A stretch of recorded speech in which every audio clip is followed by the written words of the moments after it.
In this video, I will show you how to insert power planes in Ultiboard and how to use them to route ground connections.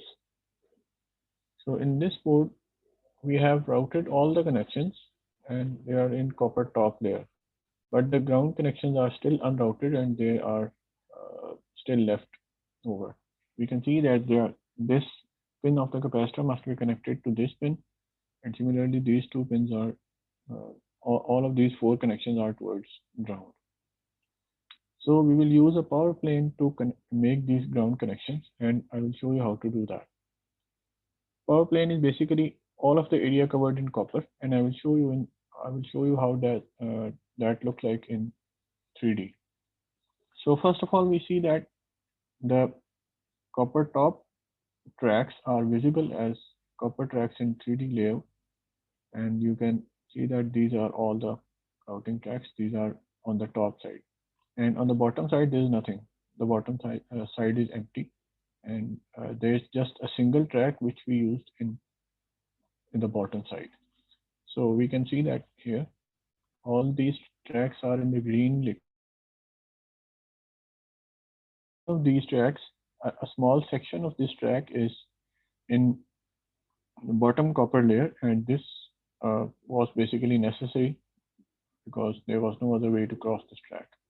Well, there could have been a way we could have connected this track from all the way from here, but that is not usually a good practice.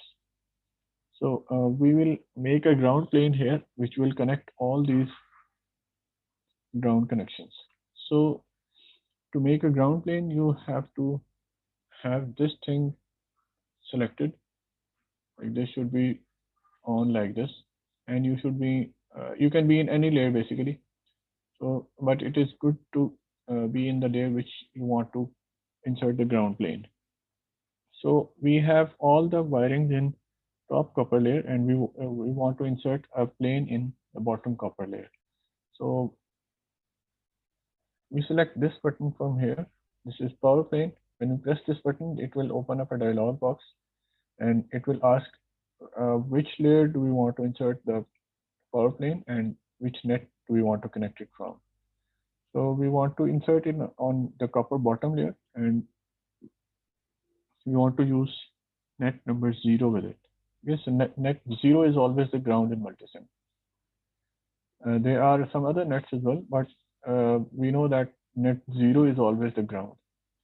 So right as we press the OK button, we will see that a red colored copper will cover all of the board, which is actually the copper bottom layer, and this is the ground plane.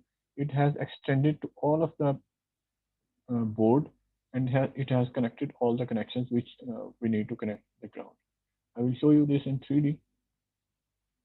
So on the top there are a few connections which we know they were in the top connection, but on the bottom side there is an interesting fact.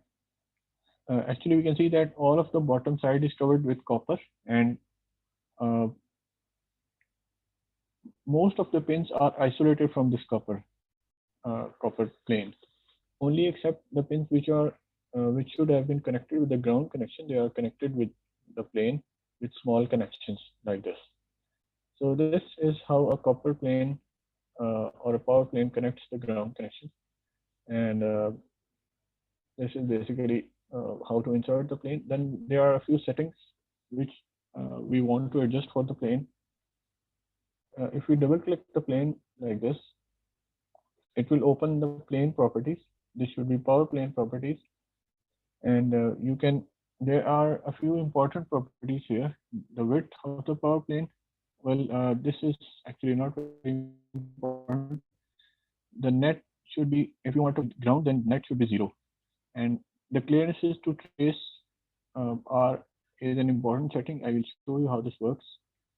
So this clearance is actually the distance between the ground plane and other components like these pads and these traces. So if we set the distance to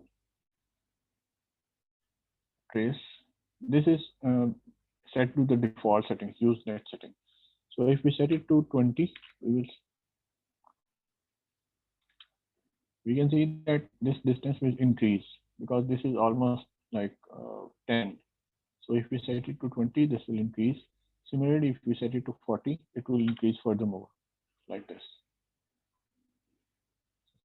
So this is the ground plane is uh, at a distance of 40 mil from every other component which is in its vicinity.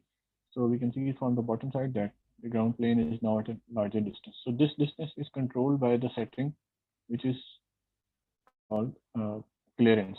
So this is the ground plane's clearance. Usually a clearance of 20 mils is good enough for usual boards. And if you want to make uh, a very dense board with a lot of components and a very small components, then this is usually set to 10 mils or something like that. So we will set it to 20 for now. And another important property which we want to consider is the spoke width. The spoke width is actually the width of these spokes which are connected to the those connections, sorry, those pads which are connected to the ground layer. So the spoke width is set to automatic by default.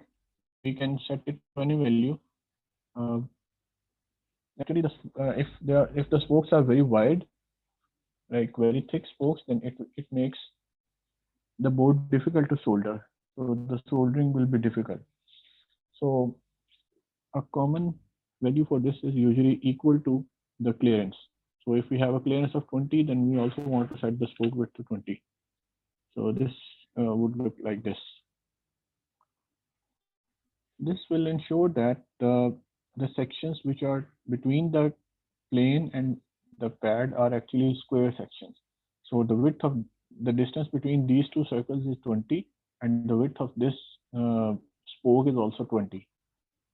So this is a good value, and although we can set it to any value, but this is the usual value which is used a lot of times.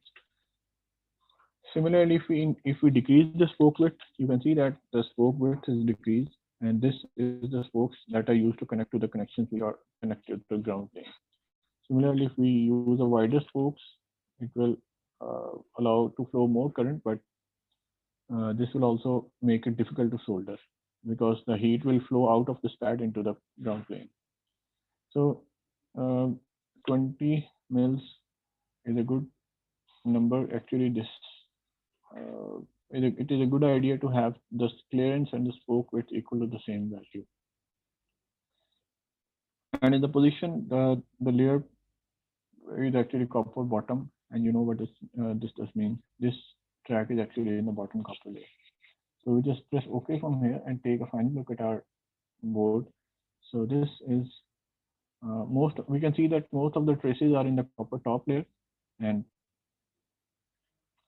uh, these are the connections in the top copper layer. And in the bottom copper layer, there is a plane that connects all the ground connections. So this pin of the capacitor must be connected to the ground. So this is connected with 4 spokes to the ground. Similarly, this terminal of the connector and this terminal of the IC and this terminal of the connector are also connected to the ground, and the plane provides a large connection. So this is how you insert a power plane, and this is how you adjust the settings of the power plane.